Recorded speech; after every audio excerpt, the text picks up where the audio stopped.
Hey y'all, welcome to the Bear Cave where we talk everything Raleigh, everything entertainment, and everything Shaw. I'm Tanaya. I'm John.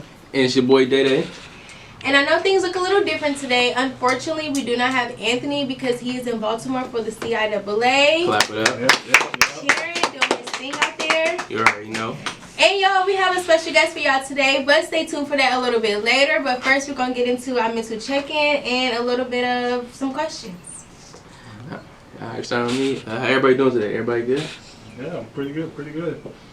So how you doing, T? I'm good. I woke up a little tired, but I'm good. Can't complain. Man, we tired too. Me and John actually just flew in from New Orleans last night. We had a chance to go to the HBCU Legacy Bowl Career Fair. Yeah. So, it was a bunch of sports teams, a bunch of companies who looking to diversity, looking to basically hire students from HBCUs, you know what I mean? Because diversity is key, you know what I mean? So, man, we had a good time down there.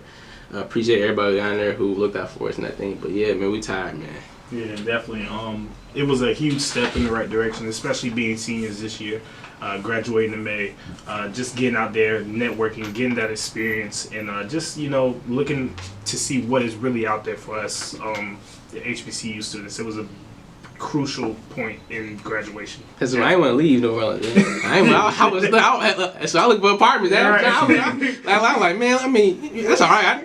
I didn't cool though. I could make that. You laugh. I didn't want to leave, man. I'm saying, man. Yeah, definitely. Like Dede, he was trying to make it home. He was trying to make New Orleans his new home. I literally sent them a video in the group chat.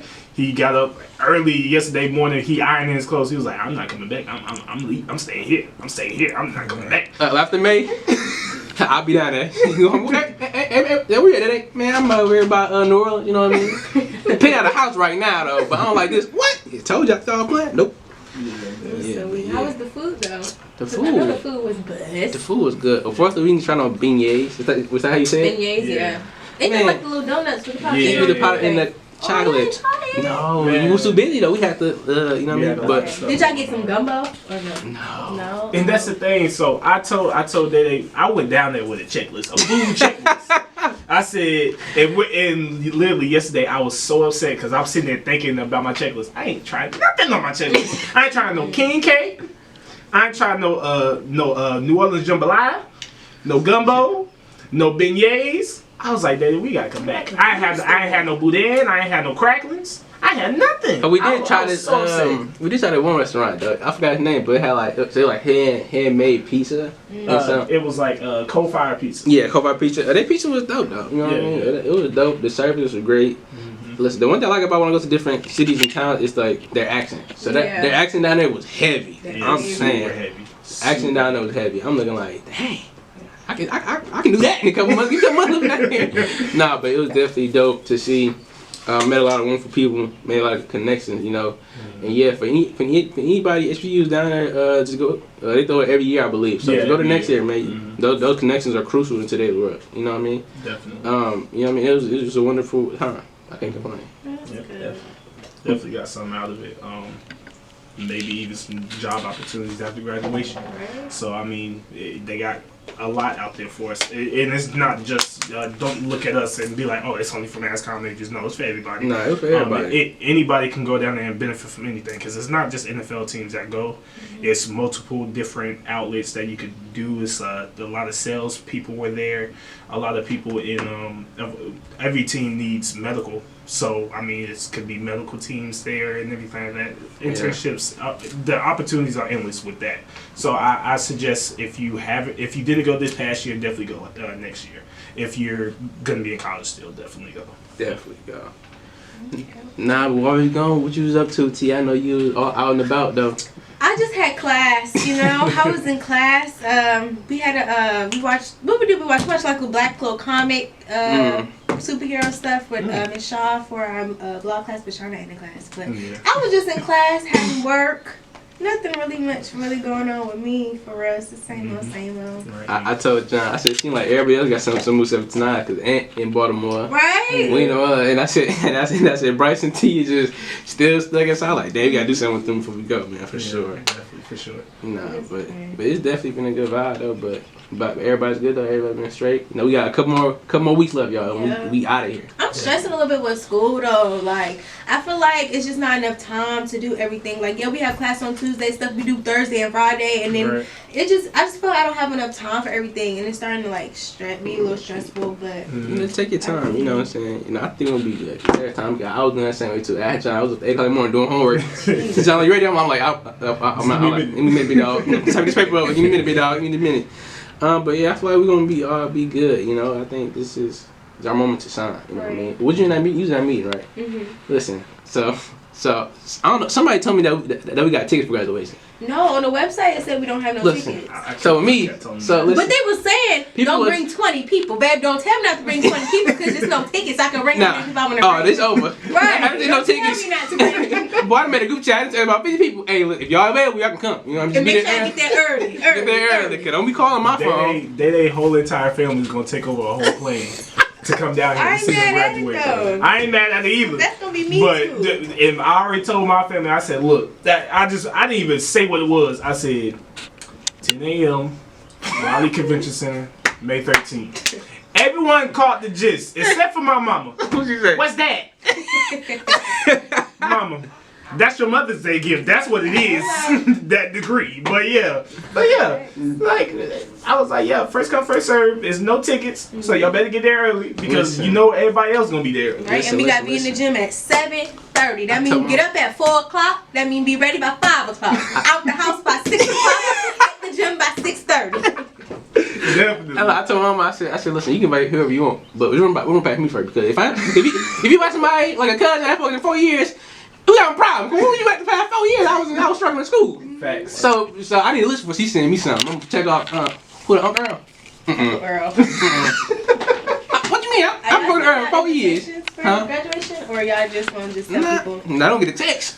Oh my God. Be there, be square. No, Don't do that. Get a text. I was thinking about doing invitations, but I was like, I need to do it for high school. Send out some invitations, please. My graduation from high school. I'm gonna do a virtual one on Canva. That's what I'm gonna do.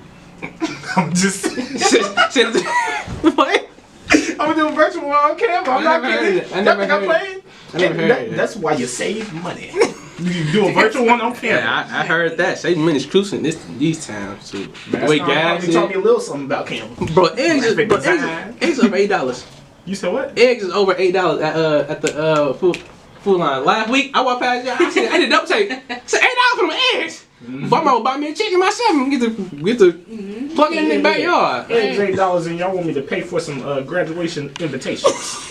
No. You get a virtual one on Canva. Check your email. Pass out some invitations. You can do that though. I'm gonna pass out to all my important family members. The one, I'm not saying everybody that's important, but the ones that I really don't talk to like that, you won't be getting one. That's exactly what you're saying. Yeah, I am. Yeah, sounds about right. So you get a phone call from one cousin here. Dang, so I'm not important more to you. I'm not important. That's how you I feel. talk to you. Have you hit me up and say how you doing? How's school? Do you need anything? Do you need some money? Money? Cause I be struggling. No, you don't do that. Not even a text or nothing. Right, Man. okay. But yeah, graduation's gonna be dope, and we gotta plan a trip. We gotta plan a trip. I don't want to hear that from y'all. Why? Okay, wait. She's talking about spring break. Okay, so for y'all, for the first people who don't know, we had a spring break trip planning coming up, but some things got in the way. I got busy, Aunt got busy, John even got busy, and now tonight's a little bit mad at us because we had to cancel it at the last second. Man. Listen, we sorry. I got lawyer fees.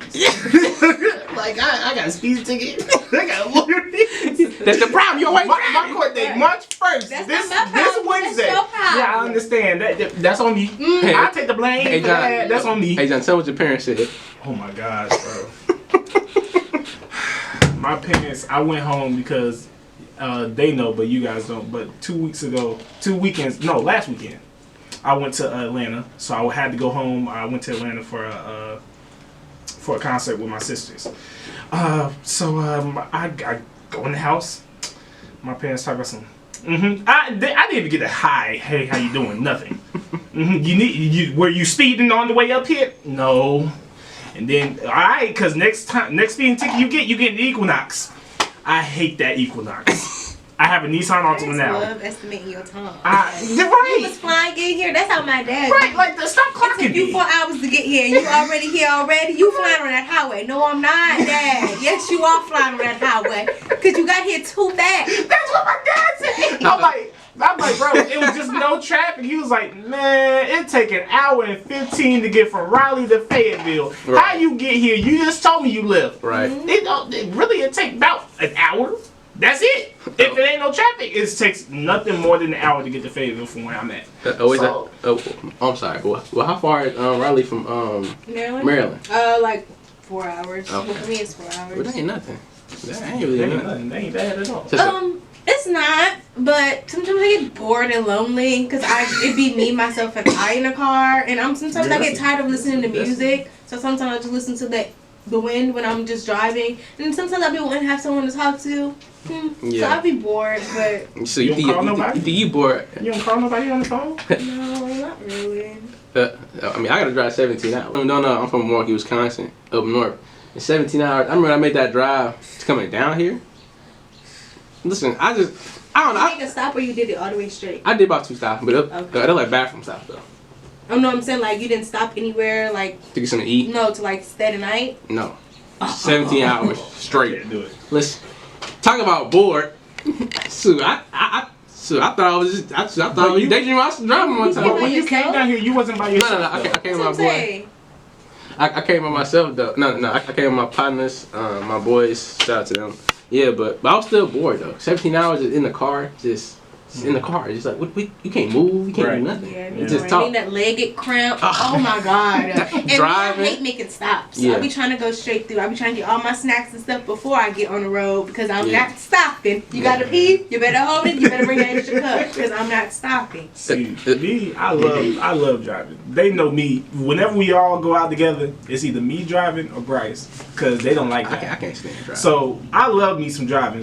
And I love driving by myself because then I blast the music to how loud I want because ain't nobody talking to me. Right. I don't got to turn down what you say. Yeah, facts. I don't got to turn it down there. I blast my music, have it on the highest of highs, and I just ride the highway. I guess that's why I be getting these speeding tickets. The music takes over. That's The music really takes over my body, and I just be losing control, zoned out. Mm-hmm, Like when I got my speeding ticket, I didn't know I was going 92 in the work zone. I swear I didn't. I was just going. Boy. I was just going, and then when I heard, I was listening to Dolph. I was listening to Young Dolph. So I was just driving, and I heard the sirens. I thought it was in the song. And then I look up.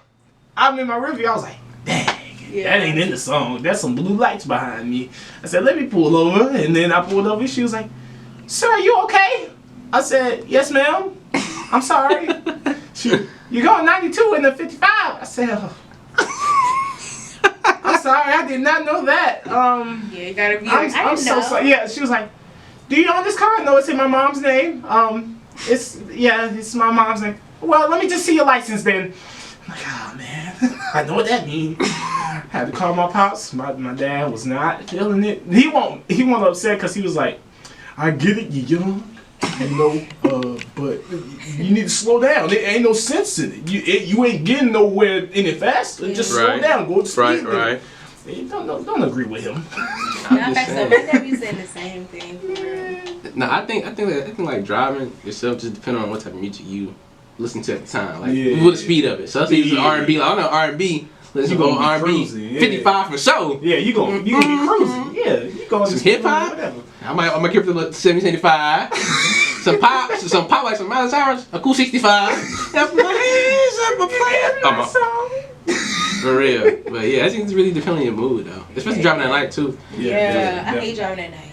I love driving at night. It be the glare from the car lights. I love driving at night. I hate driving at night. I like driving at night. But I get pulled. I feel like down here I got pulled over the most because I have Maryland tags, and I feel like that right there. I just feel like they just be doing too much. I guess they're like, "What you doing down here?" Like I go to school down here. Like, I got pulled over twice. So you think you being targeted? I do. I really do because I'm not from Target. I ain't got pulled over once. I got Wisconsin plates. And he the worst driver in the group. So I don't No. I'm calling you out. I'm just saying, listen, for y'all who don't know this, I'm the calm, collected. Everybody in the group has got pulled over or got into an accident except for me. So you tell me, I ain't the first person in the world, but if everybody got into something except for me, but don't what I say? But before? But tell the down here at least, not that up. But tell the whole story. Every single accident has not been our fault. It hasn't been our fault. It's been the other people's fault. Yeah. And just because I got speed tickets don't mean I can't drive. I don't know. You tell me 2 in the last 6 months. You gotta be doing something. Bro, it was 8 months. It was almost a year. That's not It was almost a year. But you know, you better add my extra 2. But yeah, it was. Nah, well, I don't like driving at first though, but then I fell back in love with it, and then I fell out of love. Like when I first got I got my first car at 16. I didn't have a lifetime permit, so at nighttime, I used to, like mama go to sleep. I just go outside and drive it around, till I learn my lesson. So one day, my mama would sleep in the middle of the day. I'm like, I'm gonna go to the store. And the store is a block away. I don't know. Whenever you tell a story, I really can picture it happening. I believe that you're not lying. Listen. So the store. Go ahead. So the store was a block away. I could easily walk, but I'm like, I got a car. This is my car anyway. Let me go ahead and drive. So I go through an alleyway. I'm turning right. There's a bunch of cars there. I never told nobody this because you know what I mean. So I can't see. I can see my right side because the car is blocking. I'm like, I'm just going anyway. I just drive through, and bam, a car hit me. Now, mind you, so it's my first accident. I'm just sucking up like the first time. I'm like, I'm not gonna get in trouble. I was 16. I'm like, my mom gonna kill me. I'm not gonna finish high school. There's nothing. So I got the car, and I look over and I look at the light. Turn up, they're in the red light too. So I'm like, in my head, I'm like, we both in the wrong. So I'm like, I'm good now. So I'm like, hey, man, I just got an accident. She said, what? I said, yeah, I'm about to the alleyway. Next you know, the whole thing coming down. I'm like, and that was the end of it. And boy, I got back home.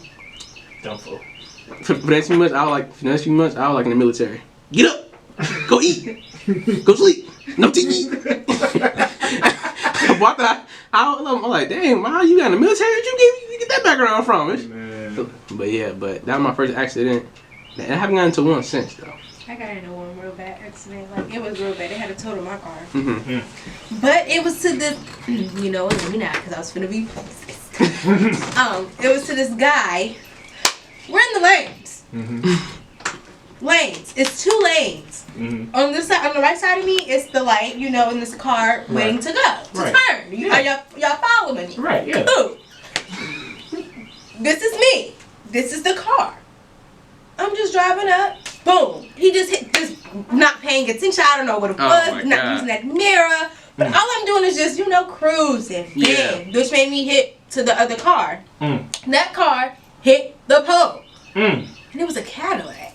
Man, it hit the pole. Man, I couldn't even get out my car, y'all. I was so scared. I was crying. I couldn't find my phone. But all I had to do was unlock the door. But, I'm just... It's like adrenaline. I'm just I smell smoke. My airbags. I don't know what's going on. I'm screaming, help me! Get out the car! Help me get out the car!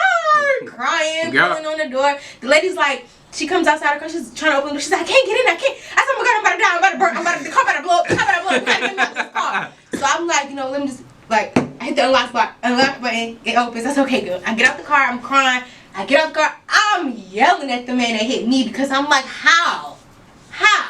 Listen. I'm right here. I would fill out.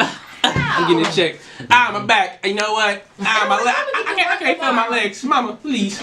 I can't feel my legs. This is how you so worried about work. You need to be worried about going to ambulance. I said, I'm not getting the ambulance. I'm not getting the ambulance. I didn't get it. They paying for it. Did they pay for all that? I didn't get no money. That's extra. Listen. That's extra. Boy, I'd be like, my hip, I can't move. When you in the moment, you don't even think about that. I swear to God, you don't. Nah, for real, because when I got hit, I got hit in the complex, and I just right in front of our apartment. It was a cross section, and at the time, now they have stop signs there, but at the time there was no stop signs either way. But I'll stop because it's smart because you can't see around the corner because they got bushes on each corner. I hate that. So I stopped for a good amount of time. I'm like, no cars coming. I get in the intersection, boom, someone hit me in my passenger side. Me. That's not funny. I jump out the car ready to fight.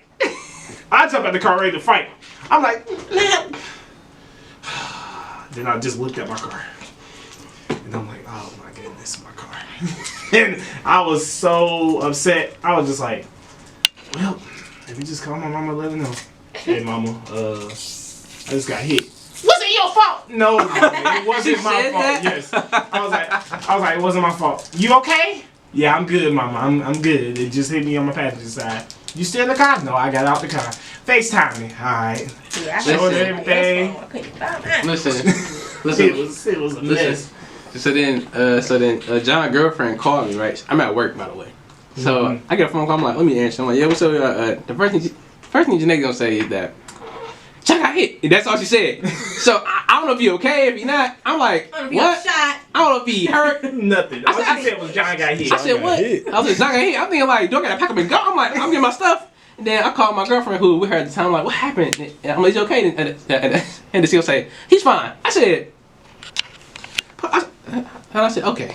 I said because what she said, it was like, I don't know if you injured, paralyzed. Because all she said was John got hit and pretty much hung up the phone and she called. He had to call his girlfriend. I'm looking like, I'm wondering like if I do hurt, I'm gonna talk about. Right. And they was in the same complex, so all they did was like walk down. They walked down to where I got hit at, and I'm sitting in the car. I got my head down because I'm mad. I'm pissed. I wasn't even sad. I was pissed off. I was mad. Yeah, I'd be mad. I was upset. I was ready to knuck and buck, ready to fight. It was real pissy. I was mad. And like that, but that's an embarrassing moment. Like I hate being in an embarrassing moment. It is an embarrassing moment. I hate like embarrassing moment. Like you think like falling down the stairs, slipping, tripping over a crock. Oh my god, that's my worst fear. Tripping over a crock in front of people. Nah, for real. I did it yesterday. Huh? I did it yesterday. Oh my god. I so did. That's Hey, we gotta look back. Make sure anybody. And that only happens with Crocs. No, it happened with these little UGG slippers too. I was tripping over these. Yeah, these got bad look. That's just on you still. Because I only seen it happen with Crocs. Like you walking, you just chilling there. Why I do that? And I'm like, oh my god, because the rubber it catches traction and people like to not pick up their feet. Yeah. When they wearing Crocs, they're like, man, I got on Crocs. Like it's a lazy I swear, day. if I ever fall or slip in front of a group of people, I'm going home for the next 5 days. And I'm just not coming out. I don't care if it's work. I'm coming out for the next 3 days. I'm just be so embarrassed, like, bro. Like I'm people on campus like, what does that feel in front of people? You know what I mean? Like, dang, I can't eat my calf. I can't eat my calf food. Like, it's crazy, man. You just feel like everybody in there looking at you. That's the worst. Every single eyeball in the building just looking at you like. I remember middle school. I fell down the stairs in middle school once. And how do you do that? Running. Play fight. You know, like we all do in middle school, play fight with people. I'm like, man, you crazy. I said, my homie looking like, damn. I just got up and walked to my room and sat down. I said, Mrs. I ain't seen enough the rest of the day. Just look for it. Like, say you crazy. And my knee was hurting. You know you get hurt, but you can't say nothing because nobody knows you hurt. My knee was hurting so bad walking to that classroom. Oh my god. My knee was stinging so bad walking to that classroom. The worst fall is when you fall and you scrape your knee. Nah, for real. Oh my god. For real though. I hate that. I hate those. And you have to put some alcohol on it and it burn. Man, that's boy. I swear. I got this scar on my knee. I was outside hooping. Now they ain't make me fall. So don't bring up that narrative. They ain't make me fall. No, they made you fall. No, I swear. If somebody says that before they tell us that they failed, I swear. That mean they nigga their ankles broke. I swear, cause they was trash. They didn't make me fall. I promise you, they didn't make me fall. But I was playing defense, you know, whoop-de-whoop. And we outside in the street because you know the car was in the driveway. I was at my boy Hamid house. Shout out Hamid. But we hooping in the middle of the street. If you know Montclair roads, which is my neighborhood at the time, the roads ain't good. So the rocks was just everywhere, rising up from the pavement and asphalt. So it was just rocky. Right. It was a rocky road. So I'm playing defense. He ain't make me fall, but I had slipped on the rock and I hit my knee on the pavement. Oh my god! I got up. Oh my god! My skin, like, it's literally this knee, like you can still see the mark. The bruise is there forever, but it was like scratched up. you could see my bone, like it was deep. It was deep. My God. So it got busted to the white meat, if you will. Ew. And it was really, really bad. And I was like, we gonna keep playing, let's go. Why did I do that? Because it ended up getting infected. But yeah, it was real bad. But what your parents say? My parents, I mean, they weren't mad because they was like, I mean, ain't like you won't do nothing. You came out there like it's always you, John. It's always you. You get into something every day. Because it wasn't like I was doing something that I wasn't supposed to do. They know my ritual every single day. When I was in middle school, I would get off the bus. I'll stay at my friend's house for about 2-3 hours. Go home because he was right down the street. Go home, you know, which we would hoop every day. That's what we did. We hooped every day. Yeah. So yeah, they knew what was going on. They knew what I was getting myself into. So they weren't mad. They were just like that. My mama just looked at it. She was like, she just started shaking her head. That was all. And then my dad, he ain't even say nothing. He was like, "Boy, you alright?" And I was like, "Yeah, I am." Why that Black Father everywhere? Hey, I know that. Yeah, you alright. You alright? I mean, you good? Yeah. Like my man. No, I'm not. My soul just popped out of place. I'm not good. Take me to the hospital, dude. You alright? I'll put some ice on it. No. I need to see a medical doctor now. You good. But I remember when I bust my head. No, not my bust. But when I scraped my knee one time. Mm-hmm. I was hobbling. I was like 8, so I'm crying. I'm like, fuck my knee. my nigga gonna say, man, you gonna put some alcohol and some ice, you'll be alright. I look at him like, what? Look at it. Comfort me. I need some loving right now. What are you talking about? I was mom's house limping. Listen, mama came home. I said, look, my niece, she said, okay, let me get you some what your daddy did. Look, the mom was like, what your daddy do? I was like, nothing. He do nothing. Snitching. I ain't do nothing. He helped me with nothing. Nah, but I was a clumsy kid growing up though. I was too. Like my whole legs are scarred. Like both. Oh yeah, I got scars on the back. I hate my freaking. Growing up, they ain't trust me with falling, tripping, all that. Growing up, my mom didn't trust me with eggs, Kool-Aid. No, for real, plates. What about the egg story? What's that story? Wow. I was clumsy, so I trip over something or I caught my feet up. Yeah, I was clumsy too. You know what I mean? So like I used to drop any and everything. Like look at the point when I just like look at the point like when so put time I'm like no I got a day going out. I see some things that stick, huh? He's still clumsy to this day. Hey man, chill out, man. I am too. I'm always dropping something. Man, I used to be really, really clumsy, but I'm not as clumsy as I used to be. I'm still a little bit, but I'm not as clumsy as I used to be. But being clumsy is embarrassing too, though. It is very. Dropping stuff. Oh, I gotta go now. Well, I remember I dropped a cup of juice in the cafeteria. I was another embarrassing moment. Yeah. I was like, bro, I don't even eat no more.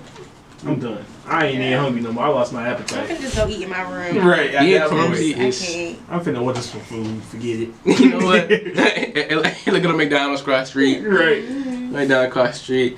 Nah, man. But listen. I was looking back at our childhood. Like our childhood was really like so far gone. Like y'all got to know that we all in our 20s. Mm-hmm. I'm 21. Tonight is 22. John just turned 22. You know what I mean? Congrats to my boy. Huh? Say it in the mic. You said what? I'm still in disbelief that y'all are 21.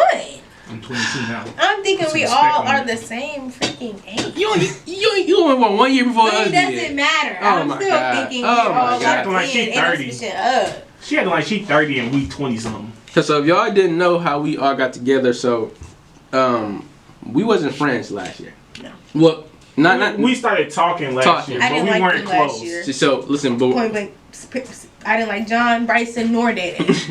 listen, but we got close this year. So we was in class, me, Bryce, John, tonight, and you know what I mean. And we was in the same class, and we just little talk and make jokes for each other. Mm-hmm. And Ant, and he's not even here, but Ant said out of nowhere, we start a podcast. Mm-hmm. And I'm saying, man, ain't nobody do that. You know what I mean? Like we made the group chat and all, but we was just didn't think it was gonna really. Yeah, we really didn't think that it was going. It didn't really set in until we all got into the room and we all setting stuff up. Like, oh, we really finna Man, do do this. Like, it was really just like a surreal moment. Because, I mean, I already had a podcast of my own. I got a boxing podcast just by myself. Day was on my first episode, but really I just do it by myself. So, just getting up and doing it, that was just kind of like what I did. But because it's different doing it by yourself, because I mean it's not a lot to talk about when there's no opposing person. But when Aunt brought up the idea to us, I mean I was like, oh yeah, it's a cool idea. Like I want it. Yeah, let's do it. But in my head I'm like, are we really gonna do it? I can believe it. I'm just. But y'all like, oh, I don't do a podcast. I don't even know them. Nah, y'all was cool, like that, but because like, I mean that's how I was. Wow. John, let's go. Comes out. John, let's go. I don't really know them for real. Alright. No, we're done. We're out of here. I see y'all later. I don't got time. I swear, that's how I was. I was like, I don't really know them for real. I don't like really meet new people. I hate it. And now she I loves was us. like, Listen, but ever since then, outside of the podcast, we just been connected since then. Like y'all don't know, but we had took trips together, went out together, shared special close moments together. You know what I mean? So it's really we have so bonded over the last what's my favorite 4 or color? 5 months. You don't have a favorite color. I do have a favorite color. Oh my god. Well, we still get to know each other. All right. It's black. What is it? Is it black? It's purple. Pink. I knew. I just mentioned it. I knew it was up there. we didn't do that in the interviewing process. Alright. You know what I'm saying? But yeah, like we have bonded so fast and so close. Like it's really, man, it's crazy. Like now I call I just call tonight and embrace my brother and sister. You know what I mean? Like that's how close we is. You know what I mean? So it's crazy how we just bonded that quick. You know what I mean? Yeah. But when we first started, I mean, I was like, man, I can't do this, man. I did not serious. I'm like, man, I do this. I really didn't take it seriously. Because I was like, we'll see how this goes. Right. I was just like, are they really gonna do it though? Like, are we really going? Because we started talking in the podcast group chat, we talking.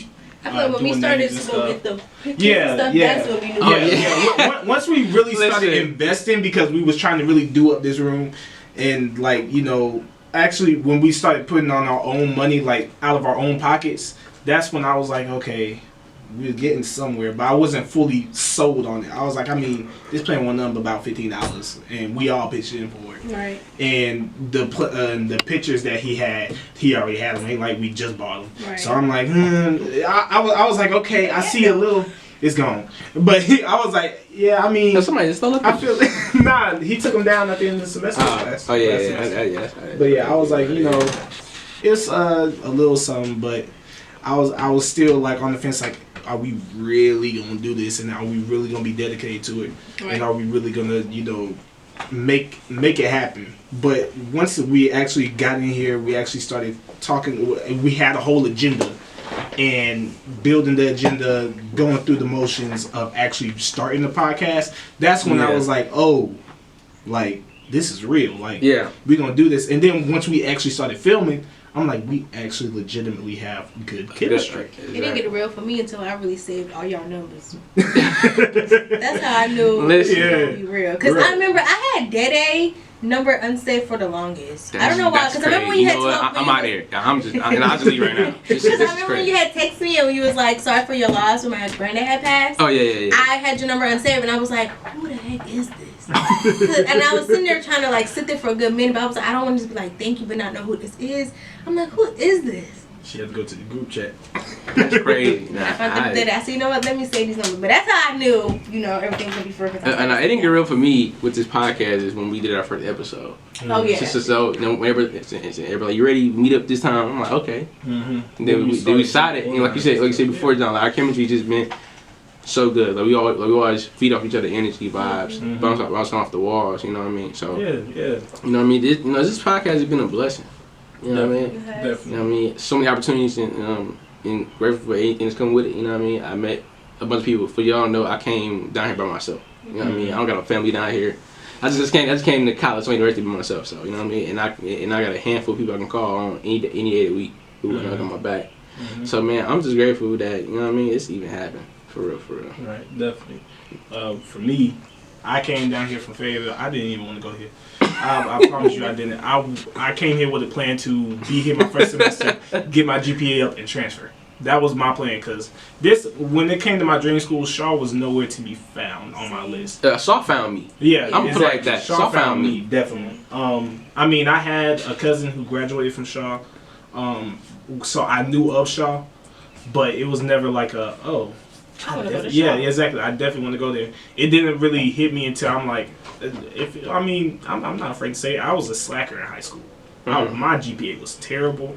Gave off a lot of I just didn't care.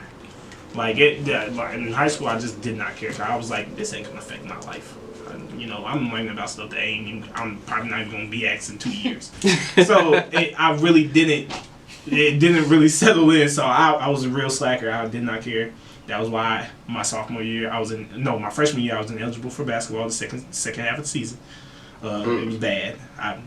Did I cry? Yeah, I did cry. I was so mad. I called my mom and she was like, I don't know why you crying to me, folks. You did it. Bro, they... Like, all right. Parents are a vibe killer. It don't matter what emotion you in. Like, you can come in and cry. What you crying for? I was gonna hurt my feelings enough to cry. Right, because literally, like, they called me out of class, and this is how it got delivered to me. They called me out of class. The athletic director called my teacher. Hey, send John Glover to my office. In the middle of the day? Yes, middle of the day. Hey, send John Glover to my office. I need to talk to him. My teacher's like, and she walked. This is how I knew it was bad. So she didn't announce it. She walked up to me, tapped me on my shoulder. Go to athletic director Lindsay's office. He needs to talk to you. In the middle of the day, they middle of the day. I'm like, all right, cool. God. So I'm walking. Not even thinking nothing of it. And this is how it got delivered to me. He ain't sit me down to nothing. I came in, knocked on the door. I said, yo, Mr. Lindsay, you want to see me? Yeah, you're ineligible, bud. What? I'm like, are you serious, bro? I thought it was a joke. I'm sitting there, I'm like, I'm stunned. Because I'm like, he did not just say that. He just, I didn't even get I put one foot through the door. And he said, yeah, you're ineligible, bud. See you later. They didn't even sit you down first? I promise you. Wow. I promise you. Hand to God, he did not sit me down or nothing. He didn't soften the blow, nothing. He said he got right to the point. Right. He said he got places to be. But at the same time, he did have a whole list to go through. Because my school was really, really bad with athletes and grades. Like, we were great athletes, but grades was just not our thing. Especially my freshman year, because all of us thought, oh, yeah. Because, in middle school, if you got bad grades, they're going to work with you. Well, at least my middle school did. Mm-hmm. They going to work with you. Now, I didn't play any sports in middle school. I tried track, I quit in 2 weeks. But I hated running. But, he didn't even sit me down. I walked in. Yeah, you're ineligible, bud. Kicked me out the office. I'm like, all right, cool. And literally, I was so mad because it was game day. It was game day. So, a home game at that. At this point in time, we were better than varsity. So everyone was finna pop out. I was telling people all day, hey, come to the game tonight. I'm about to show out. Knowing I wasn't finna show out because I was trash. But yeah, like, he came in. I didn't even get the chance to sit down. But yeah, my coach, he seen me. My coach had a little bit of sympathy because I was one of his favorites. He was like, come here, man. He hugged me. He was like, it's all right, man. It's all right. Next year. It's always next year. He let me sit on the bench and everything. But once Lindsay came in, I had to leave the bench because that's against the rules. But yo, what is Mr. Lindsay's problem? Bro, he's not there anymore. And that should tell you everything. But yeah. So the bench, he like, stop, John. I'll be back. Hey, John. No. You cannot be on the bench. Move. But yeah, as soon because I knew he walked in because I was sitting at the end of the bench clapping up because my boys they was getting to it. I was like, yeah. And then my coach, he looked at the door. All of a sudden, he run down. Go. I'm like, oh. I'm like, he's pushing me off the bench. Why? And then I look up. Oh, Miss Lindsay in here. But yeah, like. What did you do? What did you do to Mr. Lindsay? You had to do something. I didn't do nothing. I think it was my brother because my brother cussed him out one time. But we're not talking about that. but yeah, like it was really. I was a slacker, so therefore I only got accepted to 3 schools when I graduated. Mm-hmm. And one of those, it was Livingstone, which my sister graduated from, and my brother was going to at the time. And then I got Shaw like a few months after that because I had to see them at a college fair to let them know, hey, I need my acceptance letter. I applied to y'all months ago. So they finally sent it like 2 weeks after that, and I ended up getting accepted there. And then I was like, all right, I only got 2, because I didn't get into Elizabeth City. I didn't get into Fayetteville State, which I didn't want to because it was just too close to home for me. I didn't get into my dream school, South Carolina State, because they said that my test scores was just a little bit too low. So they was telling me that I needed to retake it, and I didn't want to retake it because I knew I was just a terrible test taker. So I did not want to retake it at all. But did that, and then I got declined by Central. So then I was just sitting there. I was like, I got 2 schools. I don't want to go to Livingstone because I know everybody there. Because a whole bunch of people from my high school went there, and then I would go to Livingstone pretty much every single homecoming and stay at my brother's dorm. So he would bring me around, and I meet a whole bunch of people too. So I was just like, I don't really think I want to. I just want to have a fresh start. I want to go a place that no one's going to know me for my siblings. You know, I chose Shaw. Ended up getting accepted to Claflin, but just a little bit too late. I already paid my enrollment. But I felt like it was a blessing in disguise because I would have never met y'all. Right. So, but yeah, so Shaw, that's just my story. Same for me. Shaw was not my #1 dream school to go to. I actually got into my #1 dream school, and it's Bethune-Cookman in Daytona Beach, Florida. But my dad, you know, he always had to be a party pooper every time. Every time he has to be a party pooper. He's like, tonight, we don't have family up there. We have family because they be having a lot going on, and if something was to happen, then how are we going to get to you? We got to go somewhere with family. You better meet up like, deuces. I'm going anyway. But you see how I got into a car accident down here, and I had family down here, so that kind of, it worked out. It worked out. Yeah, I think it worked out. North just imagine how it could have been. Family, right. So, and I didn't want to go to like Bowie State or Morgan or Howard or anything because that's just back home. I just don't want to. Yeah, I didn't want to be too close to home. But I really want to go there for grad school, but I don't know how that's looking. So, yeah. I don't know. I had to come to Shaw University. I don't know, but I saw my #1. But I just want to leave it up north though. I was tired of the snow. I was tired of snow. Like growing up in Milwaukee, Wisconsin, like we get snow 65% of the year. And anything like just 2-3 inches, 10+ inches. You know what I mean? You gotta walk through it. So I came to a college fair downtown. You know, I'm just walking around. She did with cousin, and then I forgot her name, but she's like, "Hey, you ever heard of Shaw University?" I'm like, "No." Let me talk to you. I'm looking like, okay, North Carolina, Raleigh Capital, HBCU. I'm like, you know what? Let me shout it right now. You know what I mean? A couple weeks later, got accepted. That's when they get us, though. That's when they get us, when we having little career fairs and they telling all about Shaw. Listen. So I got accepted to a bunch of other schools. I got accepted to a couple schools back home too. But like I said, my main focus is leaving home. You know, so after that after the high school fair, I just did a bunch of research, and I was like, you know what? I'm gonna go to Shaw. Yeah. I came down here, and I have loved it ever since. Yeah. And not even just Shaw, but the whole atmosphere, culture down here. You know what I mean? Shaw too, because Shaw is very patient with their students anyway. Right. You know what I mean? Because I wasn't a slacker, but I just love to procrastinate. Me too. So much. That too. I was slacking, and procrastination was my two. He got John. I was late to this. I was doing the paper at her fair. I was like, what time is it? I got to finish paper. Mind, I had all week to finish it. I'm like, I just put it off. I'm like, I got to stop doing that. But anyway, but yeah, I came out here by myself. I didn't know nobody, and like I said, blessing in disguise. So university was a blessing in disguise. I met a whole bunch of cool people I can call my brothers and sisters, and I have not looked back since. Definitely. You know what I mean? But that's about it, though. But yeah, man, we here for a long time and a good time. You know? A long time and a good time.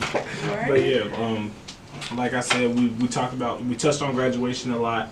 You know, so that's coming soon. I'm really excited about that. Yeah. All the different opportunities that we can have. I guess we could go through basically what we really want to. What's our end goal with mass communications? Okay, yeah, I like that. You want to start off, Dede? Really. So when I first got here, I wanted to do like film production, video production. But man, I feel a little behind the scenes, like digital, social media content. How can we stretch this out or shorten this. Right. So yeah, I fell in love with the behind the scenes analytics with that, and the digital social media content creation with that. For me, I just want to be like in front and behind the camera, you know, news anchor, on air radio, TV personality. Yeah. That's really that. But I am starting to like criminal justice a little bit now. Oh, our since class? I'm kind of starting to like Nah, that's it. a dope class though. So I could put that on the back burner, you know, for plan B. But you know what you can do with that? You could be an entertainment lawyer. Yeah. That's cool. That's good money. Yeah. You could really be an entertainment lawyer with that. Thanks. Yeah. That's definitely. I just gave her an idea. You did. And like 20 years, he'll be like, you know what? I want to thank my man John. John, he brought it to me. He The about to radio tell you station. an interview. I want to thank my friend John. Yes. She gonna be If it tearing wasn't up. for him, he wouldn't. Open here. But yeah, you could be an entertainment lawyer with that. Right. Definitely could. Because, I mean, they make good money. Good money. You meeting great people. But it's not all about the money, though. I want to enjoy it. Yeah, of course. You, Oh, you yeah. want to enjoy it. You know, entertainment lawyers, they represent rappers. They represent Movie actors, whatever. And it's not even just bad stuff. Like, you could just be looking at their contracts. Right. Like, you could just be reading their contract for them, seeing what's good and what's bad, letting them know the truth, you know? Right. So you could really go a long way with that. Definitely Yeah. could. But yeah, like, you'll have fun with it because I mean the I contracts and can do stuff it. is different, but you'll really have fun with it because I mean you could travel the world with Right. it. Mhm. Like, it's a huge outlet. Boy, you Yeah, I can need to look boy, into it for you real. come that. I just When we have the reunion to come back at the shop She gonna come in with a briefcase. Hey everybody. I'll let you make the line with the briefcase. in a suit. Excuse me, it's just a bunch of paperwork I was doing on the road. Bunch of Yeah. paperwork, you know, I gotta represent someone this Boy, I'm gonna weekend. use you Like, so I'm just gonna much. have a security guard just because you can stand outside. Right. You Listen, stand outside. I know We don't these people. need you Listen, in here. if you come that, you know I'm using you everywhere. Huh? I'm using you. You said what? You know what my lawyer is? It's Tanaya. I'll call her. You know, don't worry about it. What you doing, T? Tanaya. I'm about to fax you this contract real quick because they playing games. I don't know what's going on. Not for real. No, but definitely You can stay back there. But yeah, my main goal is, well, when I first came here, I wanted to be a theater major. I got here, they ended up not having the theater department anymore, and they just threw me into mass comm. Like literally, they was like, "You'll like it." It just threw me in there, and then that's when I was like, "Okay." And I didn't really know what the gist of mass comm was, Right. and I didn't truly fully understand it until really my junior year.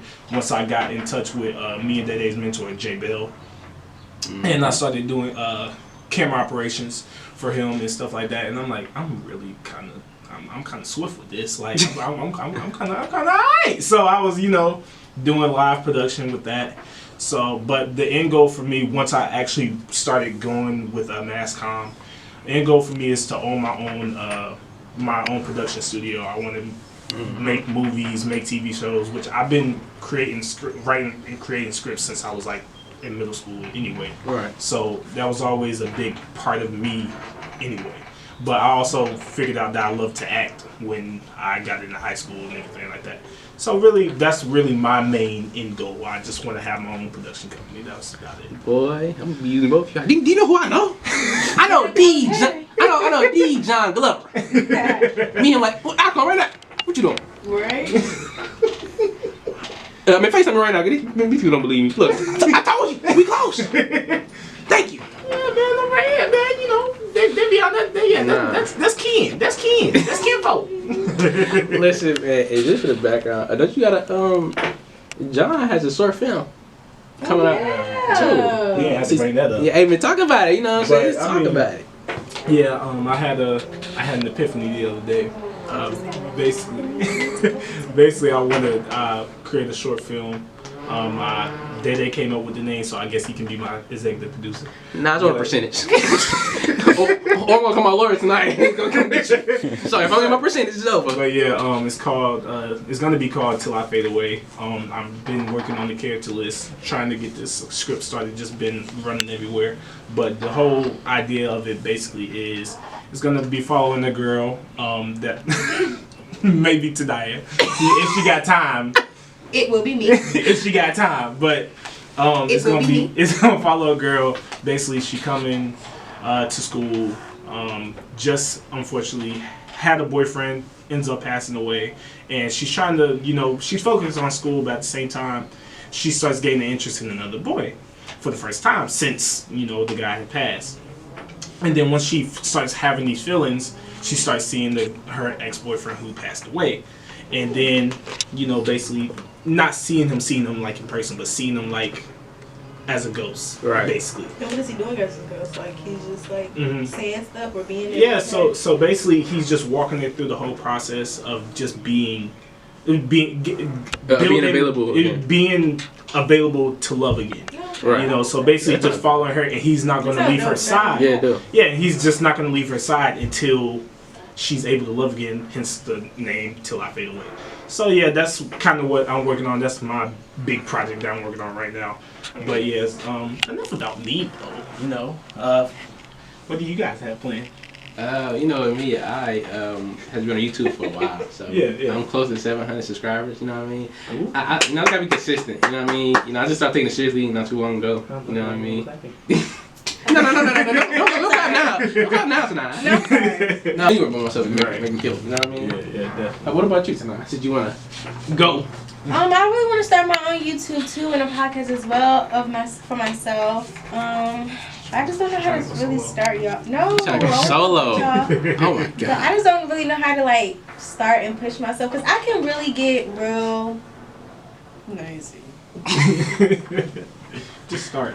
Just do it. You just gotta do it. That's why. But I want to have the everything. I want to have the camera. The whole setup. I don't want to just do it off my phone. I don't want to. No, I want to go big or go home. Right. What motivated me is because our Mass County department. I realized that we got so many talented people in our Mass County department. Right. The students act we got Bryce behind the camera. We got Zay, Isaiah. You know what I mean? A bunch of people that do all type of stuff. So and, when I see their work, that that motivates me to go ahead and get my stuff out there. You know what I mean? Yeah. So I just get motivated. You know what I mean? Okay, I see they doing it. It's my turn. Let me go ahead and do what I gotta do. Right. Yeah. To be in the same position. And that's what really kind of motivated me. Just seeing, and not even just at Shaw, just seeing everyone else that have been where I'm at. Mass comm. Period. Once I actually learned about the major a lot more, I started looking at people who were radio personalities and stuff like that. I follow, I don't know if y'all know him, but he's an A&T grad. His name is Horatio. He has this Instagram page where he just does kind of like a podcast, but it's short little IG videos. I like how he does it. He does certain clips. He's real funny. I've grown to like him. I watch him a lot and everything like that. Once I really saw him and then saw other people from other schools and seeing what they were doing, I'm like, okay, what am I waiting for? These people are still in college, which he's graduating now, like I said, but some of the people I'm still seeing, people I've met, going to conferences and stuff, I'm seeing them, they've been started. What am I waiting for? Right. So that was one of my biggest things where I'm like, okay. I mean, if we friends and you ain't got no sense of humor, what we friends? What we gonna talk about? What we gonna talk about? I can laugh with Bryce and John tonight all day. And I can laugh with these people all day long. All day long, and it would just be just like that. It's rarely a dull moment. Can you pass me water? But hold on, I have more, y'all. I know it's the list goes on. I told y'all it's gonna be a minute. I don't even know. Gotta have a good personality. Gotta be funny. I mean, of course, hygiene. Come on now, we already know that. That shit. That just I'm just thinking. I was gonna say something. But y'all know how I get. Yeah, exactly. That's why I appreciate it. That's why I say I don't even know why he asked. Y'all know how I get, so we gonna leave that one out. We gonna keep it pushing. But that's really it that I can really think of. I mean, yeah. Oh, and gotta be a gentleman, of course. Don't be calling me a B-I-T-C-H out my name. It only work for certain times. You can call me that. It don't. You come on now. Excuse me. But don't be calling me out my name. Call me all types of crazy stuff. No, I ain't having it. Excuse me. Y'all hear y'all daughter up there in Maryland. I just say that. But anyway. You say it one more time. No, I think with me, humor is definitely a key. And personality. If you're a good person in general, then that's definitely an A+. Definitely. Nowadays, some people be fake. Now some people just be acting, and then when they get you, they just turn flip to the real you. Like, dang, what did that come months ago? I ain't see. I ain't like this. Right, yeah. So that's definitely key. What about you, John? Really. I mean, y'all got y'all person. Yeah, we did. Oh yeah, we just say in general though. You know what I mean? But I mean, what really attracted me to her was really just her personality. Right. Her humor. She's funny. I can actually laugh at her jokes and not have to fake it. She corny, but I'm corny too. I do sometimes. No, I'm just playing. I'm just playing. Alright. Oh, with a phone call. Really? Right, but yeah, really, yeah, that definitely. Just being a good person in general, being someone that I can actually be vulnerable to, because I mean, that too. It's hard to talk to people sometimes. Like a gangster all the time, so I guess someone I can show my emotions to. Like I have said in the past, I mean, I don't really bring up certain things with her or with anybody for that matter, but I know for a fact whenever I am ready to do so, which I mean, I feel like there'll be a time to, I know that she'll be open to it, and I know that she's not going to judge me for what I'm saying. So I mean, it's always. Don't judge. I'm like, what? Me tripping. But yeah, I know it's steps and it's levels. Right. So yeah, that's really my main thing. But I also have a question. Go ahead. When you are dating someone, is it important to? I have a question. What's your definition of dating? What you mean dating? Oh, that's a good one. That's so a good one. basically, my definition of dating is y'all have established the labels, like you're my girlfriend, you my boyfriend. I mean, like you're not dating, you're not going out with anyone else. Okay, so like you're established, you're locked in, ain't no switching up. Okay. So my thing is, I have said that my question was, before you marry someone, do you believe that you should live with them first or no?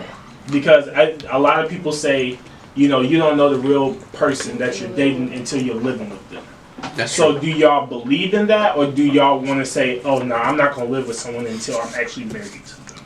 I'm not gonna say live, but I'd spend a night for a week. A couple or weeks. Two, or 2 weeks. Just or to see. 3. Yeah, I like that. Or a month. Get my own stuff ready, get my jewel in my closet, and get my side ready, because I wouldn't say live. Time out, how you go for a day, a week? To a month. To a month. It can happen. I just invite myself in every time. But Make it a key. Yeah, I'm here. Like, make a key? yeah. Oh my god. Make a key?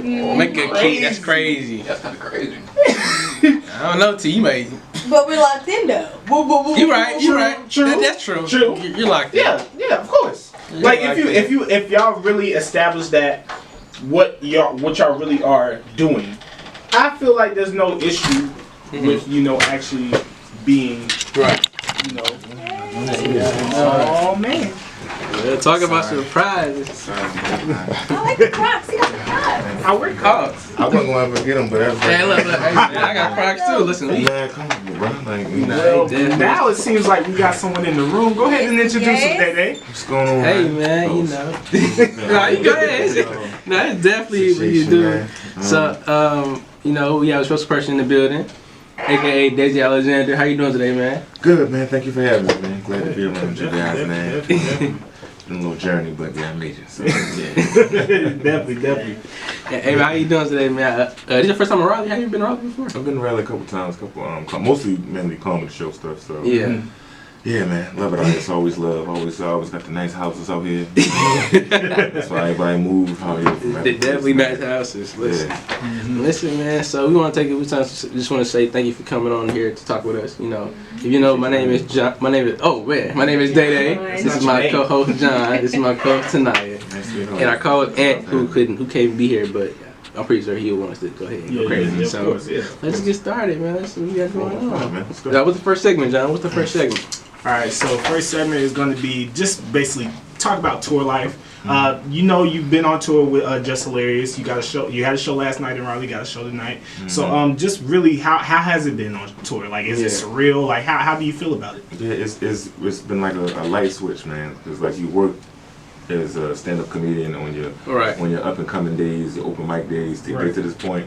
Yeah. And I think it just happened right at the right time. God was just like, bro, this is it. Right. You know what I'm saying? So I was already equipped and ready to take the bumps and bruises that come along with it. And it's like everything happened at the same time. I had my first child, and literally, she was born September 22nd, and then literally the end of the month is when I started going on tour. Oh, wow. That's crazy. So I was going constantly. I was like hitting, just different cities and really just formulate my set to be funny universally instead of just funny for East Coast or just funny for Baltimore. You know what I'm saying?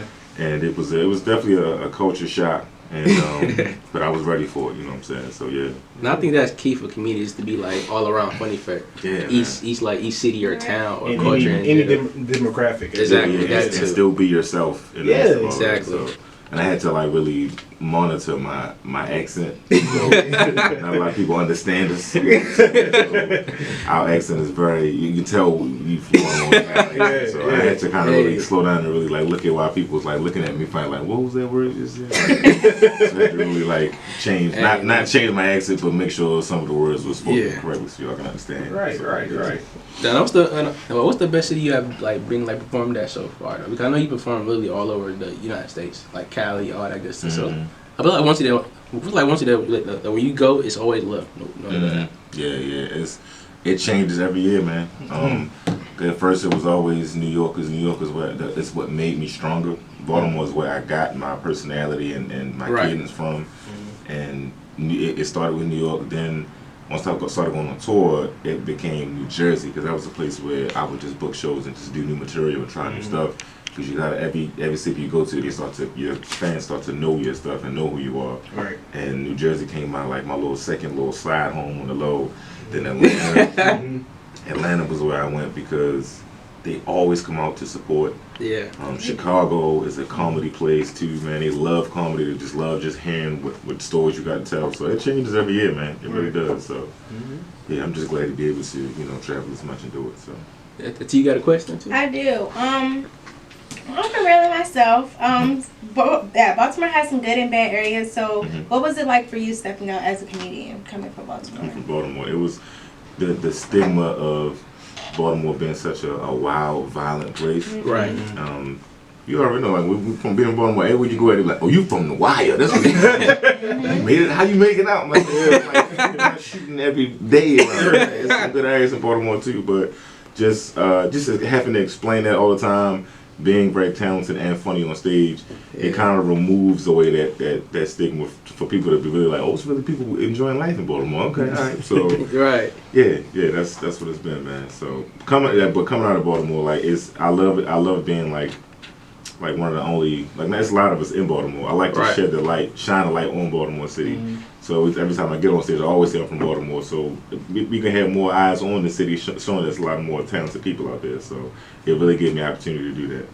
Yeah, that's dope. That's dope. And most people don't know that, but you actually are social media famous, I guess. You have over a lot of followers across the board. You know what I mean? So what year did you start like really just making content and posting on Instagram that like looking like, oh, I can make this a thing, I can make this like a full-time gig? It's funny because I started doing it in 2016. It's like everything happened 2015, 2016. That was a good era too, though. Yeah. Everybody say that, man. I missed 2016. Fetty Wap was on time. Right. And he cool too. He from Jersey. He cool. So he always, tell me when I come to the city, let him know. But I wasn't going to do videos at first because I was such a stand-up comic, man. I was like, and I didn't even like the video, famous people at first because they were having a bio stand-up comedian. I'm like, no, you're not a stand-up comedian. You're a stand-up comedian because you just do the videos. Right. And my brother told me, he was like, Desi, honestly, bro, like, you, as good as you are on stage, you have to kind of do yourself that favor of doing that because your stand-up is only going to touch these people in this room. Whereas though, if you just do your skits, you got so much material that you haven't tapped on, you haven't really found a premise, middle, punchline for, or you haven't really just laid that out just yet. So just use those to create videos. And I did my first video, that really hit big quickly. in 2016, and that's the same year I quit teaching to do it. I was like, I'm gonna take everything serious. I mean, just like go hard and you know, see what happens, because I know my talent can help me coast across the board on everything. Right. And I did my first video. I was sitting in the car at Mondawmin in the parking lot, and I never forget. I was like talking to myself, like, because you got to get in the character. Right. Yeah. Because I'm different on stage versus on the video. So, and I remember this guy walked past me and was like, "What's wrong with him?" And I felt so weird, like, man. But in that moment, it was like, you can either care about what this man you will never see again in your life, or you can just do this video and see how this works. And that video went viral on Facebook, and I was getting booked off of that one video, and I was like, I gotta stay consistent. I gotta stay. And I took all the material that I hadn't really fashioned on stage yet, and just turned it into like the different, just gave it the topics, so it kind of fit. Yeah. So basically, one question I had, I did my little research. Comedian is just the tip of the iceberg with you. I read that you are also an actor and you're a writer. So what did you start off with? How did you get into it? My mom was a playwright. She was a director, a playwright.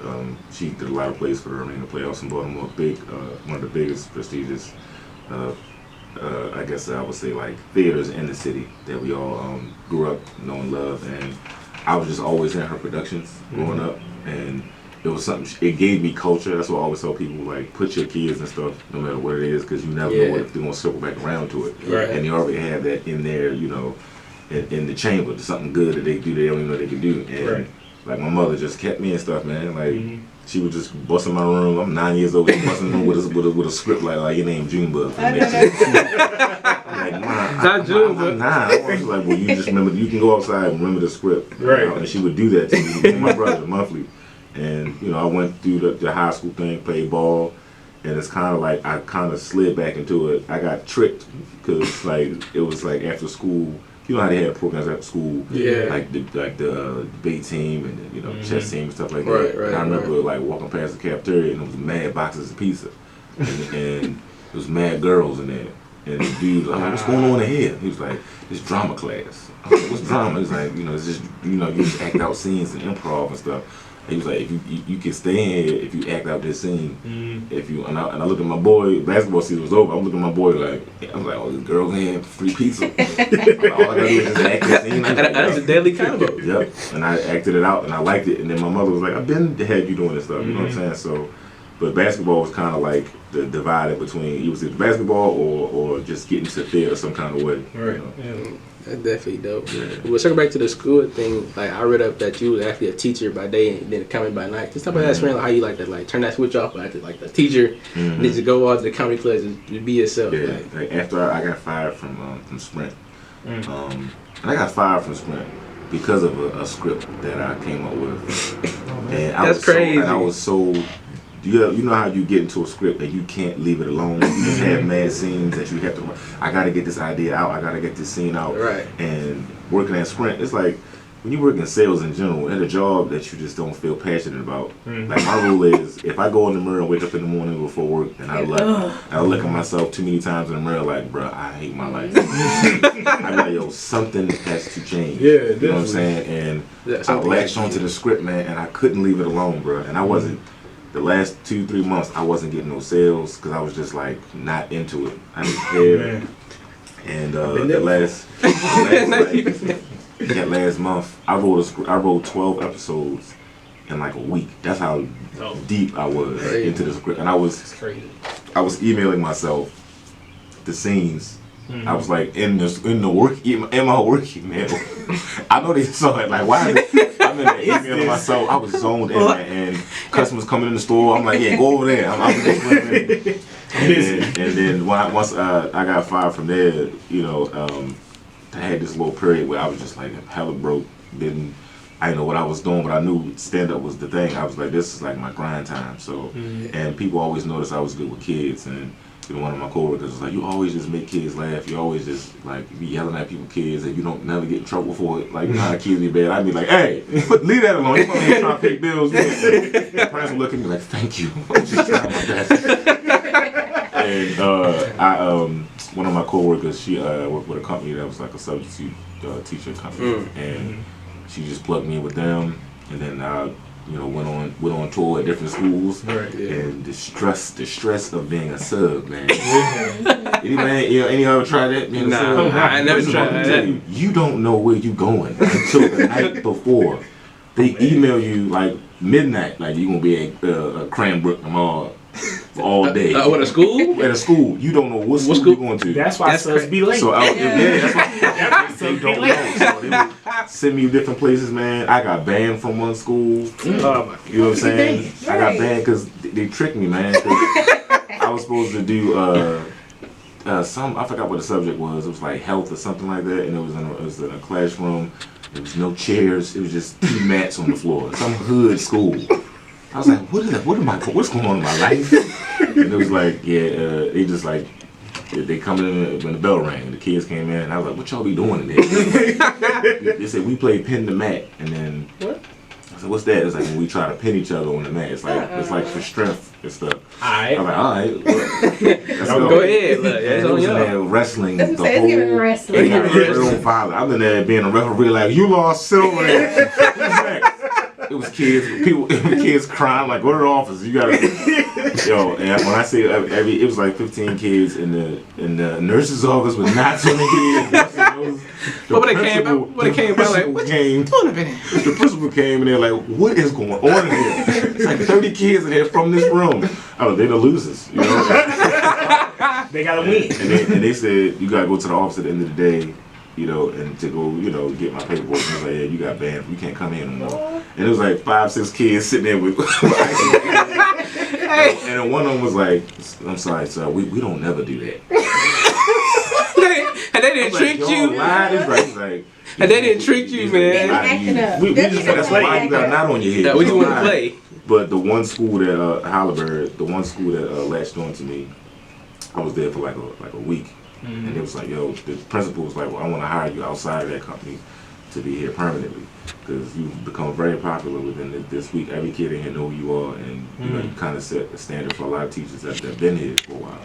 Mm-hmm. And I had a good relationship with a lot of them, the parents, the kids, and that's the school I stayed at for like 5 years. Oh, that's crazy. And, I was making up my own subjects and doing. I did a lot for their families. I'm still close to a lot of the families and the kids that go there.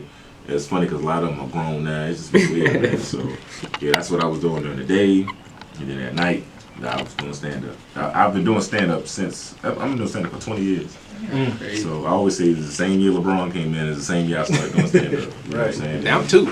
So I feel young still. I was 2 when LeBron came in. That's what I feel like. And it's crazy because I still feel young in stand-up. I still feel like I just started. And that's how you got to be when it comes to your career. You still got to feel like you're young in it, you love doing it.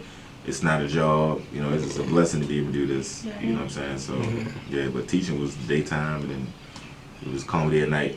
And I've been doing, it's funny because none of the kids knew I did stand up. I used to make them call me Mr. Desi, not by my whole name. I was like, call me Mr. Desi. And then one of them found my videos. Mr. Desi be cussing y'all. And that was like the year before I quit. I was like, I'm gonna have probably to leave soon. Right. It started to get more and more popular. They were like, oh no, Mr. Desi, man, funny. Yo, look at this video. But 2016 Halloween, that's when I quit. 2016 Halloween. Scary day. Yeah. For them. And it was crazy because I was dead shot for Halloween. Will Smith. Yeah. And they had like a parade. You know how you had a parade on Halloween, man? And I felt like it was for me. It was like them sending me off, man. I remember that. Because the night before, I always tell people, man, like, God is going to talk to you. And it's not what you think. It's not going to be some white man calling in your room. It's like a feeling. It's like an anxiety that you have that has the answer in your mind and you can't run away from it. Right. You know what I'm saying? Like the night before Halloween, it was like, you're not going to make it the rest of the school year. And I was just like listening to myself like, what? And I got scared, like, and I knew it was like one of the moments where it's like you can either do this or this and your life's going to be different. Right. And it was like, you're not going to make it past, tomorrow. So I quit tomorrow. And I told my mom, and I was living with her at the time, I was just like, I already don't feel right because I'm living here. And my mother was like, if that's how you feel, if that's what, that's God telling you something got to change. And like, and she was like, "You sure? Because you live here. You got to pay something. And you can't just do that." I'm like, "No, mind." So that next day on Halloween, I was like, just going through my mind. I was going to set up. I was going to do my 2 weeks. Then that voice again was like, no, today. Right. Quit today. Yeah. You're not gonna make it through the whole day. I quit on my lunch break. I went. I wrote my resignation letter or whatever. It was like I gotta go. And then the principal, he looked at it and then looked at me and was like, dang, man. He wasn't even mad. He was just like sad, like I'm about to lose a good guy, man. Mm-hmm. Yeah. And I went into the break room and I just bust out crying. Mm-hmm. You know what I'm That's saying? crazy. Being there for 5 years, I thought of all the families, all the kids I seen, man. Yeah. And then all the teachers came in and hugged me and stuff, man. It's like, you sure? I'm like, yeah, this is it, man. Like, and that's when I was like, I know it's gonna be a whole other grind I'm about to get on, you know. So Yeah. but leaving teaching was like emotionally like hard on me, man, because I think about that a lot. I think about the kids, and I got tired of telling them to follow their dreams, and I just felt like not more so I didn't care or I hated that job, but I was like I gotta show them, I'm dead serious about this. You know what I'm saying? Right, an example, basically. Yeah. Wow. I just think like every time something happens to somebody, like I said, like a 2 week notice, and then so someone always come out like, "Are you sure?" Yes, I'm sure. I put it in for a reason, ain't it? I gotta go. And like every time, like for example, I go quit, and my boss like, "Are you sure you want to quit?" I came for a reason. Then let me get out of here. I'm only here for the check. I'm gonna figure something out. Some moves to be made, so I gotta go. Well, I have another question. When did you think you were first funny? We as comedians, people in general, we always think we funny. Right. But it's like, are you stage funny? You know what I'm saying? And because I felt like I always had it in me, I always thought about it all throughout high school. But my mother was like, if you're gonna do it, take it serious. And you already in the film. But I remember writing material in like when I was like in the 12th grade, and it just didn't feel right. I felt like that wasn't the time because I was still young, still going through the whole motions of trying to find out who I was, and it didn't feel right. But once I decided to do it, it was like a comedy contest, and it's funny because my wife always say, put me in the story. This didn't, like, even if I didn't know you did, I was in the story. But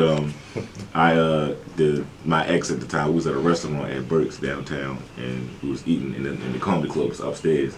And I'd never been to a live comedy show or comedy club, but I've always been a fan of comedy my whole life. And I just remember eating, and I just kept hearing laughter upstaiers, and it was like I was just eating. I just kept hearing this laughter in the steps to the comedy club. Right. Was right beside my booth where we were sitting at in Burke's. You've been to Burke's before, right? Remember Burke's?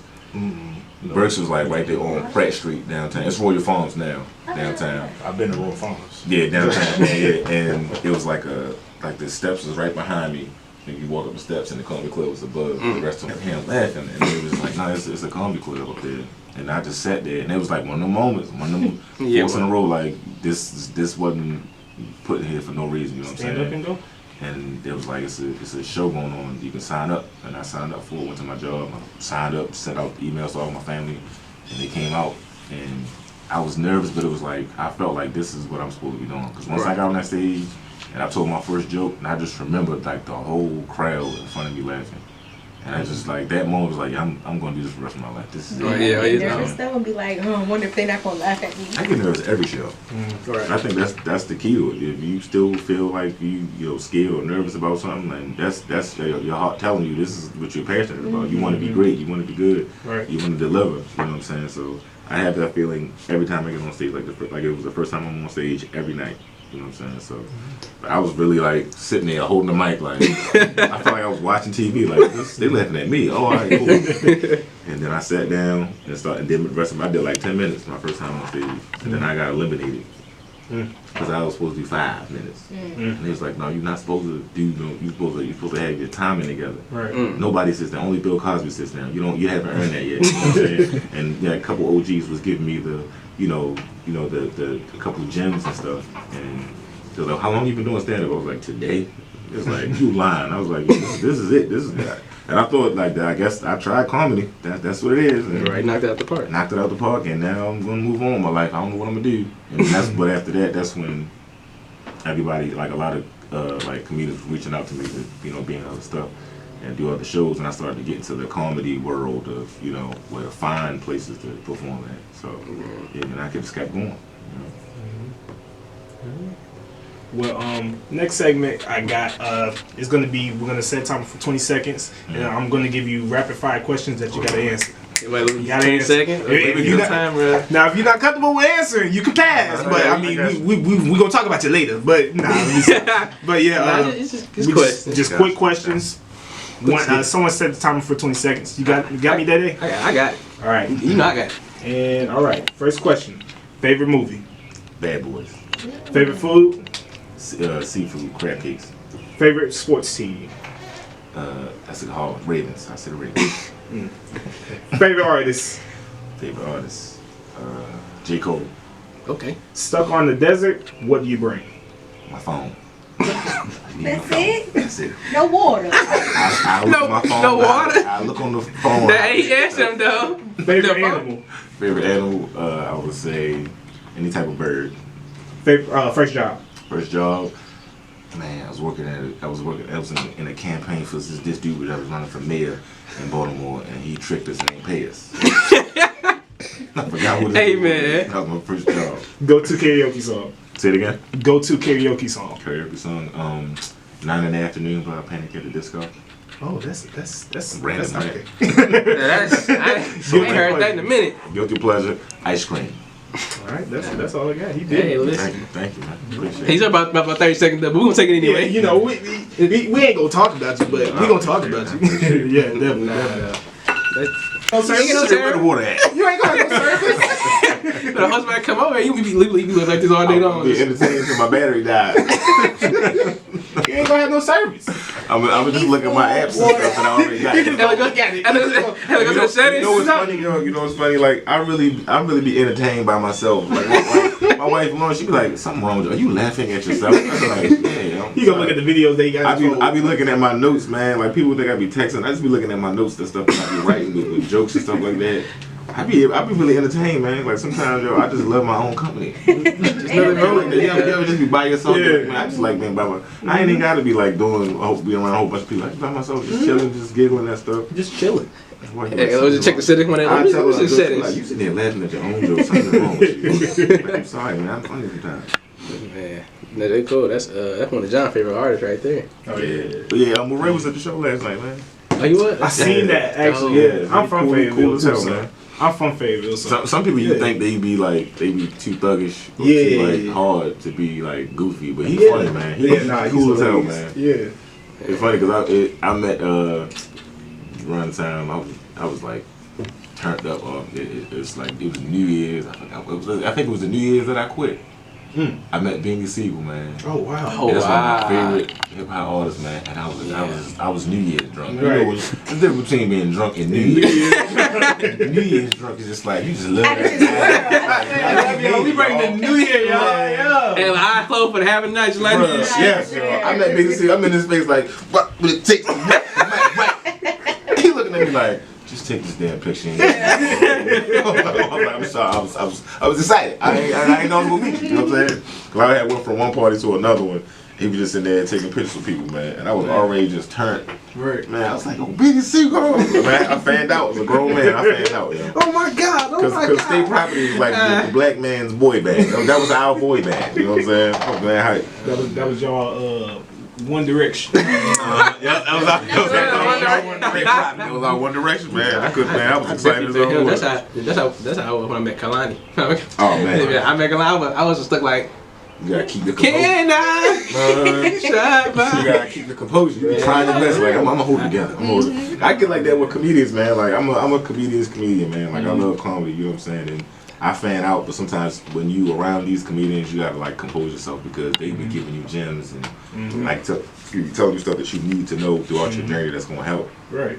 And I learned that, you know what I'm saying? Like, cause like some of them will be cool with it. Some of them, as comedians, we get weird before we get on stage sometimes. So it just depends on the person. So Yeah. Yeah, definitely. yeah, I'm definitely a fan of comedian and I do it. So yeah, cause you don't know how funny you're gonna be, or you don't know this is gonna happen. Right. You don't know if you got. I thought I had to like know Cedric Entertainer or something to do this. So I Right. know Steve Harvey and them. Right.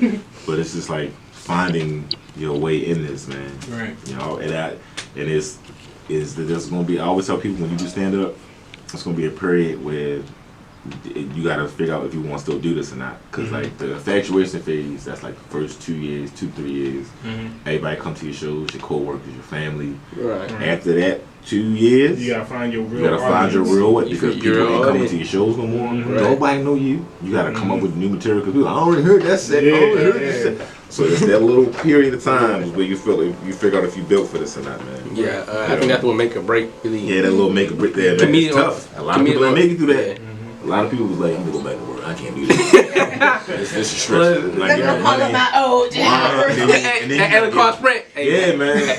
I'm sorry. I'm a change, man. I'm a change. You know, for it, you ain't. You know what I'm saying? You just really like trying to figure. And then in Baltimore, it wasn't a lot of open mics when I was coming up, man. Like, wasn't a lot of comedy open mics. It was maybe 1 or 2 that you had to just try to squeeze your way in. And I snuck in through the artists. That's why I always got love for artists, man.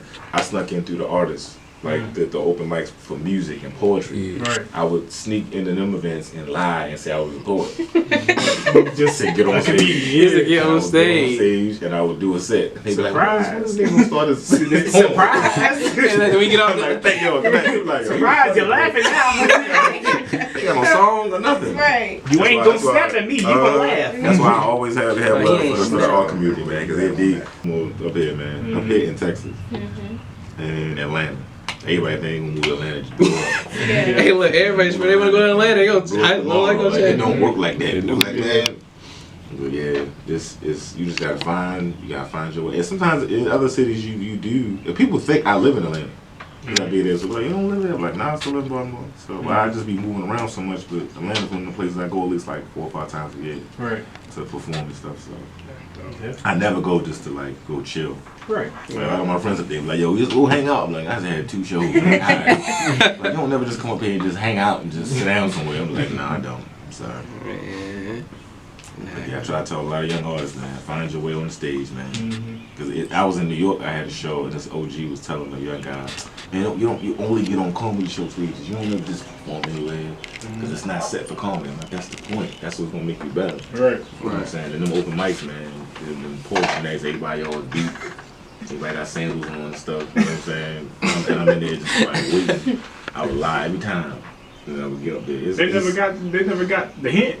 I was circulating. You go because of a lot of ones. different ones, and after a while, the artists started to know that I was going to do that. Yeah. But the hosts, they be in their own little deep mind, like, ladies and gentlemen, we got this stuff. They don't do that. Because the hosts be lying too. The hosts be like, I just came up with this poem, 5 minutes ago. You been saying that poem for 8 years. I'm sure home. You been sitting on that. You been sitting on that, man. But yeah, after a while, they started showing love, man. That's crazy. People don't be wanting to, I guess sacrifice or just like put themselves out there like that. And I try to tell young comedians, man, you stay on stage. You gotta pay your dues. You still gotta get better and better on stage. Right. Because we're in such a microwave society. You just blow up. You just go viral off one video, and then you just think that you don't have you ain't got no meat on your bones, man. You gotta have real. Sometimes people stick around when they see you have a story. Right. But do you think that's like a good or a bad thing? Because I think some people a good thing. Like if you blow up that fast, it pushes to that mainstream, and some people really take off on it. Oh yeah, some people thrive. Yeah, some people have it. Yeah. You can't. You know what I'm saying? And you can't deny their talent or their charisma, or they just blow up and you can't stop them. Their momentum is there. Right. But some people do it and they get pushed into the wrong area first, and they just like they don't know what to do or they don't know how to maintain it. Because it's easy to get out there and go viral, but it's harder to maintain it. Yeah. You know what I'm saying? It's like, what are you gonna do next? That's what this society is. What you got next? What you got next? Yeah, you just gotta just grow off of it. Well, speaking of next, what do you have coming up next? Man, look, I'm getting to the acting real heavy this year, man. I got That's dope. a wrestling movie that I'm in. I got What's there's next? 2 scripts. I got a TV show script I'm working on and a movie script me and Jess working on. And there's 2 different companies that's trying to like put it out there for us. So Hey. I just wrote. He just told me just write. Don't. Because when you write sometimes you be like, this scene ain't complete. He's like, no, it don't matter. Just write whatever you got. Just write. And I like the premise of the movie idea you have. write out whatever scene you got. I'm like, but the storyline gotta make sense. I be trying to write in order so much. That's how I am. Yeah, that's how I be. I can't skip this scene because this has to make sense up here for this. He's like, no, it don't matter. I help you with that. I got a person that can just chop it up and make it, just add some more to it. But just to write. I like the premise. I was like, all right, cool. So he's working on the movie thing I got and the TV show joint. It's another guy working on that. We're also trying to help just get her special on either Netflix or Amazon. And I'm always featured on there. So. Right. But yeah, we're just working, man. We're just just staying busy and of course, tour life and stuff like that. So. Right. Yeah, I was gonna ask you. I don't know if you're still recording with that or with the camera, but you recording with it. Okay. I was asking like, how does tour life really affect fatherhood? I know you're a father, so how does that? Yeah. I have a formula, man. Like I don't know if a lot of other communities have been doing this. I try to make sure as soon as I get home, I do something fun with them. Okay. Because dope. It is unfair how much fun I have on the road. This is not work to me. You know what I'm saying? So being on the road doing stand up, this is what I work to get to at this point. And when you work half your career just trying to get yourself on stage, to now this is being my job. Every time I'm getting on stage, I'm getting paid. That is a blessing. And at first, when I first started going on tour, it was like when you on tour, you fun. You go home, life, bills, and I try to make it so that this not and I didn't want my wife to feel like it was that. Like I don't want you to. I'm be coming home make you feel like you the issue. Y'all not the issue. It just be life stuff going on. Right. And she be like, home with you. I'm like, no. So every time I come home, we gonna do something fun. Every time I don't care if I'm getting off the plane. And I'm tired. When I get off the plane, we gonna go do something. Yeah. You know what I'm saying? I take them to the buses, take them out to eat. I just I spin it. Let's go. You know what I'm saying? And it balances out. But I get to the life stuff later.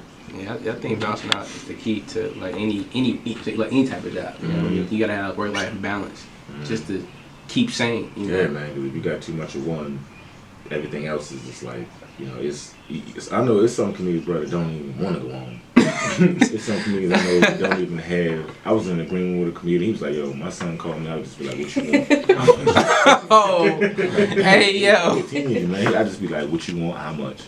And I don't want that. I don't want that with my kids, man. Like I love spending time with them, man. And, watching them grow, and I want to want to create because the kids don't forget stuff like that. Right. Man. You gotta create a good little bond. Yeah, man. I want to create good memories, man. So by the time they get older, when they realize I was having fun with them while doing this, I want them to really appreciate that, man. And when they have their own families, they understand. They just get it.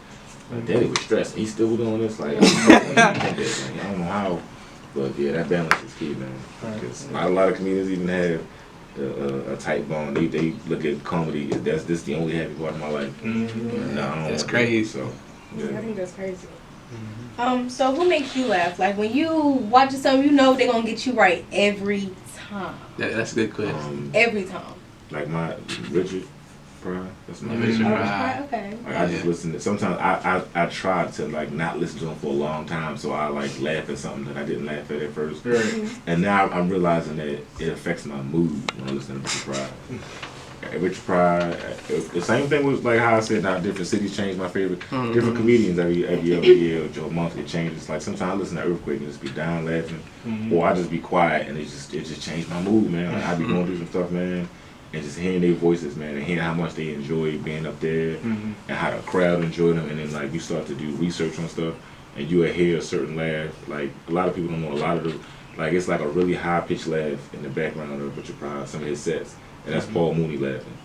Yeah. And he said when Richard knew when he knew he had Paul Mooney laughing, he would try to decapitate him and laugh. He hear this one pitch of laughter in the order, and that's Paul Mooney. Right. And it's like little stuff like that that really intrigue me, and yeah, it's always Richard or Eddie Murphy. My top four is Richard, Eddie, Bill Cosby, and I would say Bernie Mac. Like my top. I was about to say Bernie Mac. That's my favorite. Man, all their personalities, man. How they just when they get on stage, they just turn it on, man. You know what I'm saying? Crawford, he's funny. Oh yeah, LaBelle yeah, definitely, man. LaBelle Crawford. Oh yeah. But I like LaBelle because that's how he is all the time. Right, You can tell that's how he talks. You can tell that's how he, how he is around people. Yeah, LaBelle cool as hell, man. I'm glad my family put me on to like them. Well, I don't work with my old school, but like comedians in your own, they were telling me early because I know I remember one day going to my grandma's house and she had this thing playing on TV. I'm sitting down, seeing it. I looking at Steve Harvey with the Kings of Comedy, one of the A specials, and I just sat there for the next 2-3 hours just laughing my butt like that stuff. Like that's me laughing. I'm okay, what you laughing at? Or no, nephew Tommy. Did y'all ever used to listen to that? Oh yeah, he's funny too. Yeah, Tommy He cool too, man.